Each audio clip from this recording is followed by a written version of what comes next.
오늘 말씀을 딱 읽으니까 기분이 좋으십니까? 아니면 기분이 아주 상하십니까? 기분이 좋죠. 우리가 사람이 말을 해도 어떤 사람이 나를 향해 막 욕을 하거나 나쁜 점만 부각시키면 좀 은근히 기분이 나쁘잖아요. 어떤 면에서는 그 말이 맞는 경우도 있는데 일단은 나쁜 얘기하면 기분이 안 좋습니다. 그렇죠? 근데 조금 다르긴 하지만 자꾸 이렇게 기분 좋은 얘기하면 진짜 기분이 좋죠. 근데 그건 사람의 말만 그런 것이 아니라 하나님의 말씀도 마찬가지입니다. 하나님이 우리에게 좋은 얘기를 하시면 좀 기분이 좋고요. 또 막 심판, 또 뭐 징계가 있을 것이다. 그러면 조금 뭐 이렇게 막 이런 말씀을 이렇게 길게 하시나. 대부분 이렇게 안 좋은 말씀을 좀 길게 하세요.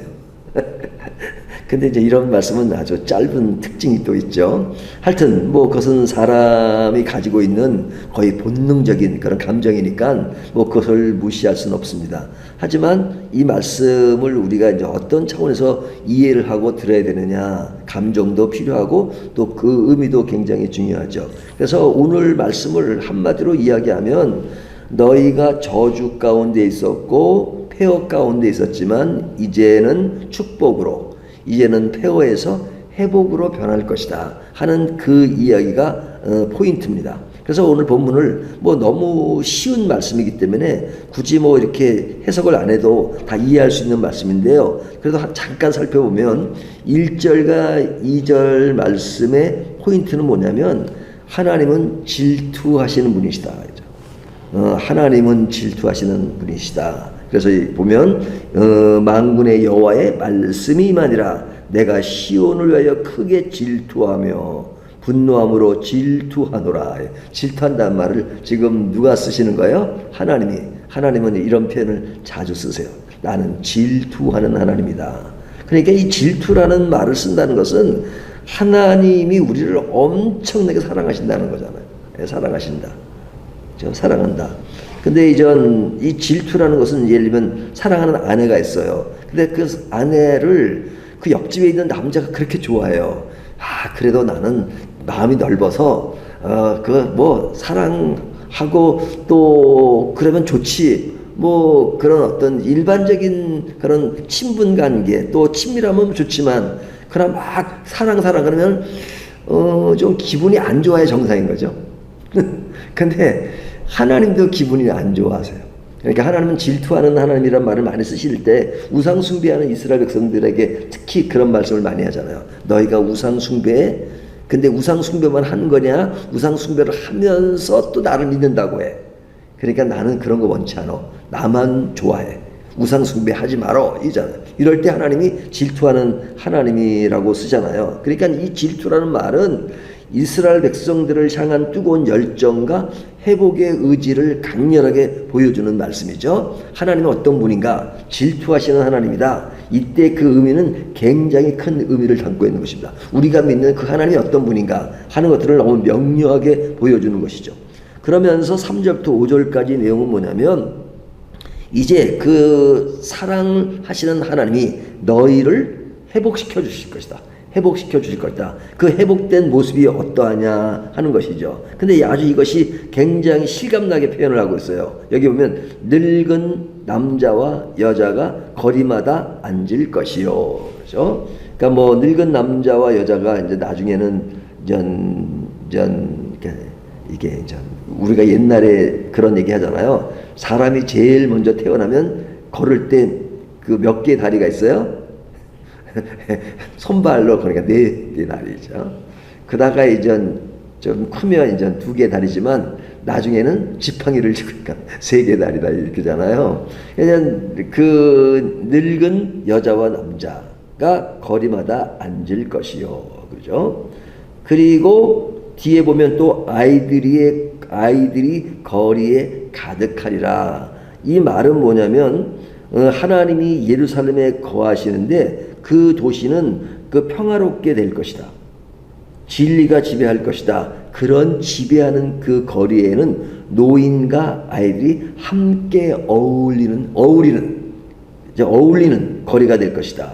그러니까 이것은 그 노인에 대한 것은 인생의 오랜 경험과 경륜 그런 것들을 가지고 그들 모든 것을 여유있게 이끌어가는 그런 것을 상징한다면 아이들은 아주 활동적이고 익사이팅하고 뭔가 좀 살아 숨쉬는 듯한 그런 느낌을 주잖아요. 그러니까 안정감은 노인에게 있다면 그 아이들에게선 번영과 회복 그런 것들이 딱 우러나잖아요. 근데 이것이 하나로 어우러져 있다. 하니까 하나님이 새롭게 만드는 그 곳은 이제 노인과 아이들이 어울릴 수 있는 그런 곳이다 하는 것들을 굉장히 평화적으로 지금 보여주고 있잖아요. 이것이 이제 3절에서 5절까지 내용이라면 6절부터 8절까지는 이렇게 말씀합니다. 6절 보면 이래 그날에 남은 백성의 눈에 기이할지라도 내 눈에는 기이하지 아니하리니 내가 내 백성을 구원하여 예루살렘 가운데 거하게 하리니 사람의 눈에는 불가능하게 보여도 하나님의 눈에는 다 가능하다. 하나님은 동서의 백성들을 모아 예루살렘에게 거하게 하시며 진리와 공의로 관계를 회복하게 하신다 하는 말씀을 하시는 거죠. 그러니까 다 지금 굉장히 희망적이고 굉장히 그 위로가 되는 말씀입니다. 그리고 마지막 9절부터 13절 말씀은 이겁니다. 너희가 너희 손을 경고히 하라 그러죠. 너희 손을 경고히 하라. 근데 이제 경고히 하라는 말씀 전에 보면 내가 너희를 구원하여 너희가 복이 되게 하리니 두려워하지 말지니라. 두려워하지 말라는 것은 이제는 너희가 내가 다 모든 걸 안전하게 좋게 할 거니까 겁내지 마. 두려워하지 마. 그 말씀이 하나 포인트가 있고 그러면서 손을 견고히 할지니라. 그러니까 이때 너희가 모든 상황이 좋아질 때 어때느냐? 너희 손을 견고히 하라. 그러니까 이 견고히 한다는 것은 그런 상황 속에 너희가 좀 조심해야 될 것 그리고 지켜야 될 그런 뉘앙스를 주잖아요. 하지만 감정적으로 너희는 두려워하지 말라. 이 두 개의 용어 속에는 굉장히 많은 것들을 생각하게 합니다. 하나님이 주시는 그 기쁨 이것을 마음껏 누려라. 하나님이 기쁨을 주는데 그걸 못 누리면 바보지. 하나님 주시는 기쁨인데 그냥 누려. 감정적으로 누려. 하지만 너희 손을 견고히 해야 된다. 이것을 너희가 잊으면 안 돼 하는 말씀이잖아요. 그래서 이런 것들이 너에게 복이 되는데 그 복이 되는 것들이 손을 견고히 하지 않음으로써 그 복이 다시 화가 될 수도 있잖아요. 그러니까 너희가 두려워하지 않는 그것선에만 머물지 말고 당연히 두려워하지 말고 기뻐해야 되고 하지만 손을 견고히 하는 것 이거 굉장히 중요하다 하는 것들을 말씀하고 있는 것입니다. 그렇다면 오늘 본문은 이런 내용이에요. 이 내용이랑 있는 그대로 내용이에요. 그러면 이것이 주는 메시지가 뭐냐? 메시지가 똑같이 반복되죠. 어떻게 반복되느냐? 강조되는 포인트가 겁니다. 하나님은 질투하시는 하나님이시니까 사랑과 회복의 의지를 가지고 오늘날 우리들에게도 늘 그런 마음, 우리를 향한 하나님의 마음은 뜨거운 사랑과 회복을 열망하는 그 마음을 지금도 가지고 계신다. 우리가 지금은 회복되지 않고 힘들고 어려운 상황에 있을지라도 하나님은 그런 우리를 바라보시면서 우리를 위하시고 회복을 원하시고 하나님의 사랑의 의지는 너무너무 분명하시다. 그렇게 말씀하시는 하나님은 생각하시는 하나님은 우리 자신을 얼마만큼 사랑하시느냐 질투한다고 표현할 만큼 우리를 사랑하신다. 우리를 사랑하실 때 우리는 많은 사람들이 있으니까 그 중에 n분의 1로 사랑하시는 것이 아니라 우리 한 사람을 대할 때는 하나님 전체를 대하듯이 우리를 사랑하시는 분이시다. 사람들은 사랑을 쪼개기가 이렇게 쉬워요. 이렇게 한계가 있으니까. 하지만 하나님의 사랑은 쪼개기가 잘 안 됩니다. 안 된다는 말은 인간적인 표현이지만 하나님은 한 사람을 사랑할 때 전부를 가지고 사랑하시고 또 전체를 사랑할 때도 전부를 가지고 사랑하세요. 그러니까 뭐 이런 것들은 우리한테는 실감이 나지 않을 때가 있어요. 하지만 이렇게 그것들을 삶에 적용할 때는 있죠. 예를 들면 저는 그런 생각을 가지고 삽니다.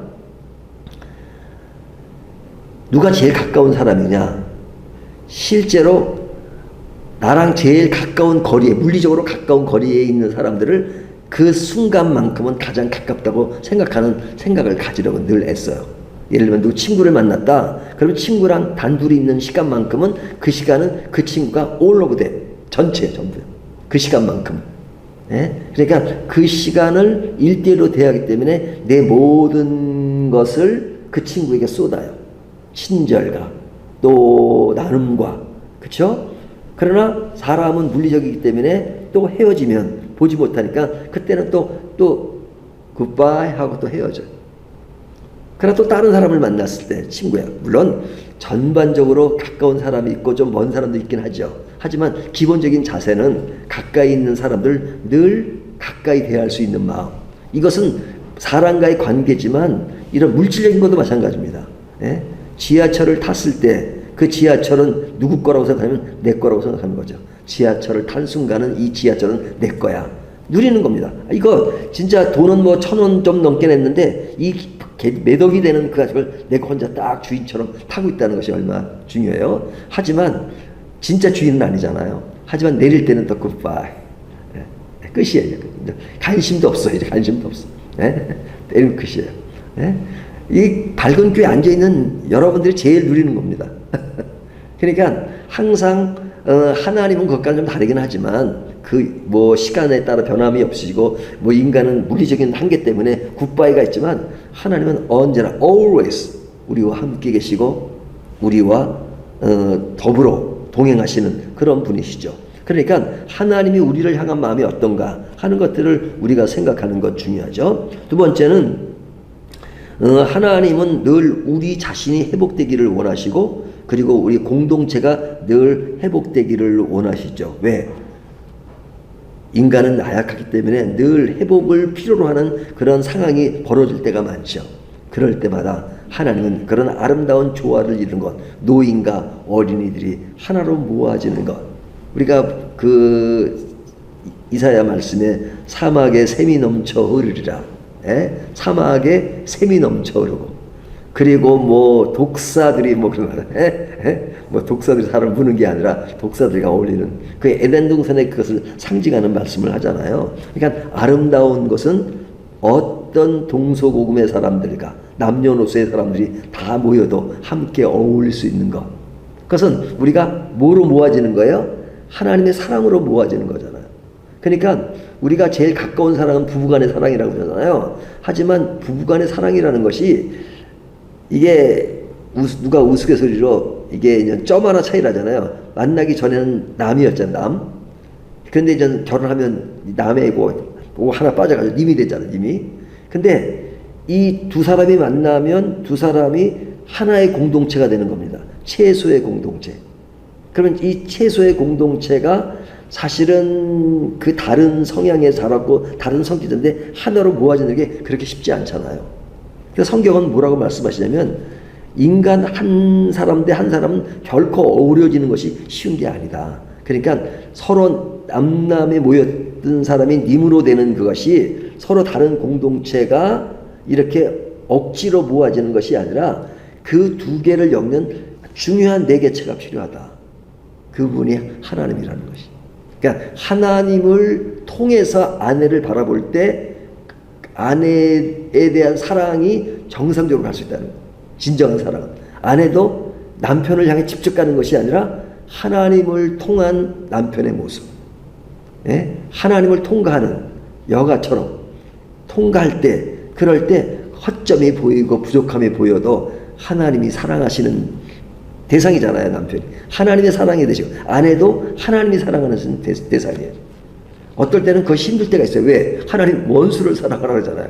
원수를 사랑하라 그래요. 원수는 보기도 싫은데, 하나님이 원수를, 하나님이 매체를 중간 역할에서 원수를 사랑하라 그러세요. 근데 로이존스 목사님 같은 경우는 그 말을 어떻게 표현했냐면, 하나님이 원수를 좋아하라 하지 않은 말씀을 진짜 귀하게 생각하라. 사랑과 좋아한다는 다르다는 거죠. 좋아한다는 것은 어떤 그런 감성적인 부분이 더 강해. 내가 어떤 사람은 처음 만났는데 그냥 좋아요, 좋아. 뭐 그 사람에 대한 정보도 없어, 좋아. 어떤 사람은 봤는데 이게 처음부터 안 좋아. 그 좋았다는 말은 이 감성적인 본능적으로 느껴지는 마음이라는 겁니다. 하지만 사랑은 그거보다는 굉장히 높은 차원의 문제이기 때문에 사실은 like보다 love가 더 높은 거지만 인간적인 감정에서 볼 때는 사실은 love라는 것은 너무 큰 것이기 때문에 좀 더 느낌과는 다르다 하고 말하죠. 그러니까 원수를 사랑하라. 사랑이 안 돼요. like 좋아할 수가 없어. 그런 존재는 너무너무 악해 나한테. 어떻게 like해? 좋아할 수 없어요. 하지만 사랑해. 그냥 좋아하는 마음은 없지만 그를 위해서 기도할 수도 있잖아. 마음에는 안 내켜도 좋지도 않아. 그냥 보기도 싫어. 하지만 보기는 싫지만 하나님이 내 인생의 중심이 되시니까 하나님 사랑하라고 하니까 그래 내가 너를 좋아할 수는 없어. 마음도 끌리지도 않아. 그래 너 생각하면 아주 끔찍해. 하지만 기도를 한다. 이게 원수를 사랑하는 겁니다. 그리고 나한테 잘못하는 그것은 그 징계는 하나님께 맡기는 겁니다. 내가 보복을 하는 것이 아니고 내가 징계하냐 하나님이 알아서 하시죠. 그래서 시편에 보면 원수에 대한 분노를 말하는 시가 많잖아요. 그 원수를 사랑하지 않아서가 아니라 원수를 사랑하는 방법이 다른 겁니다. 왜? 인간의 한계가 있기 때문에 그 한계를 항상 하나님을 중심으로 생각한다는 게 바로 그런 것이죠. 하나님이 우리의 나약함을 아세요. 그러니까 하나님이 우리를 향한 마음이 어떤 것인가. 그 하나님은 불가능을 가능케 하시는 하나님이다. 그리고 저주에서 축복으로 전환시키는 분이시다 하는 것을 똑같이 반복해서 말하잖아요. 근데 이제 오늘 좀 제가 좀 강조하고 싶은 것은 뭐냐면 제일 마지막 부분에 두려워하지 말지니라 손을 견고히 할지니라 하는 말씀인데요. 하나님이 이렇게 폐허에서 회복 또는 화에서 진짜 좋은 것으로 하시는 그 하나님이 말씀하시는 내용이 굉장히 기분이 좋잖아요. 제가 처음에 서두에 이 말씀을 보고 기분이 좋으냐 나쁘냐 이렇게 좀 우스갯소리로 얘기했지만 이런 말씀을 들으면 기분이 좋아요. 그렇죠? 근데 반대로 말하면 기분이 안 좋잖아요. 그러면 기분 안 좋은 말씀을 하나님이 하실 수 있고 기분 좋은 말씀을 하나님이 하실 수가 있는데 그 하나님은 다른 하나님인가요? 같은 하나님이잖아요. 같은 하나님이죠. 그러니까 같은 하나님이 말씀하시는데 어떻게 말하느냐에 따라서 우리 인간이 기분이 좋을 수도 있고 나쁠 수도 있단 말이에요. 근데 그럼에도 불구하고 하나님 같은 하나님이세요. 근데 사람들이 자기가 중심이 되다 보면 기분 좋을 때 하나님은 좋은 하나님이고 나의 하나님이에요. 하지만 기분 나쁜 말을 하실 때는 나의 하나님이 아니고 남의 하나님이에요. 예? 아유 저는 발굽게 목사님이 하나님인가 보다. 설교를 그렇게 하니까 남의 하나님이에요. 남의. 근데 좋은 말씀을 하셔도 나의 하나님이시오. 안 좋은 말씀을 하셔도 나의 하나님이세요. 그렇기 때문에 항상 그 양면의 문제를 생각해야 돼. 왜? 내가 그렇게 생각하는 나의 감정이 우선되기 때문에 내 감정이 좋은 곳으로만 느끼잖아요. 그래서 미혹하람에 빠지지 말라는 말씀을 많이 하는 겁니다. 그렇기 때문에 우리는 그런 관계 속에서 어떤 말씀을 하도 하나님은 그 안에는 변치 않으신 하나님이기 때문에 그럴 때 나의 자세가 어떠해야 되는가 하는 것을 굉장히 중요하게 생각하는데 그것을 지키는 하나가 뭐냐면 오늘 말씀대로 손을 견고히 할지라. 손을 견고히 할지라. 그러니까 하나님이 주시는 그 말씀은 두려워하지 말라. 기쁜 그 감정은 그대로 받아들이고 좋아해야 돼요. 우리가 누가 선물을 줬는데 선물을 준 거에 대해서 우리 한국 사람들은 선물을 쓰레기통에 확 집어넣을 때가 많다는 거예요. 실제 선물 줄 땐 쓰레기통 안 집어넣죠. 근데 말로 하는 선물에 대해서 아유 참 예쁘세요. 그러면 아 그래요 너무너무 감사해. 그래야 되잖아요. 아이 뭐가 예뻐요. 그 얘기는 우리는 거의 겸손으로 하지만 사실은 좀 심하게 하면 그 좋은 선물을 갑자기 쓰레기통에 탁 집어넣는 거예요. 심리학에서는 그런 말들을 그대로 받을 줄 알아야 된다. 근데 우리는 겸손이 너무 지나쳐서 그런 말을 받을 줄 몰라요. 그렇게 참 예쁘세요. 농담인지 알죠? 감사해요, 감사해요. 예? 그리고 농담으로 아유 뭐 저도 그렇게 생각해요. 이렇게 좀 유머스럽게 할 수 있잖아요. 그 주는 선물에 대해서 같이 받는 겁니다. 아유 뭐가 예뻐요. 아유 뭐 이렇게 뭐 그냥 그러면 쓰레기 확 집어넣는 거죠. 근데 이제 우리가 하나님이 주시는 그런 모든 것에 대해서 그냥 받는 거 중요하죠. 하나님 주시는 그 반응 중요합니다. 그러니까 두려워하지 말지니라. 하지만 그럴 때일수록 내가 이런 하나님이 주시는 축복과 이런 많은 것들이 나에게 부여됐기 때문에 지금 회복된 상태이기 때문에 내가 이제는 그냥 막 나가도 된다. 그게 아니죠. 손을 견고히 하는 거. 사람은 안 그래. 사람은 뭐가 좋아지면 뭐 정치 보세요. 뭐가 되면 뭐 잘 인기가 있거든 대부분 탈선해. 예? 인기가 없을 때도 죽는 소리를 하고 그렇잖아요.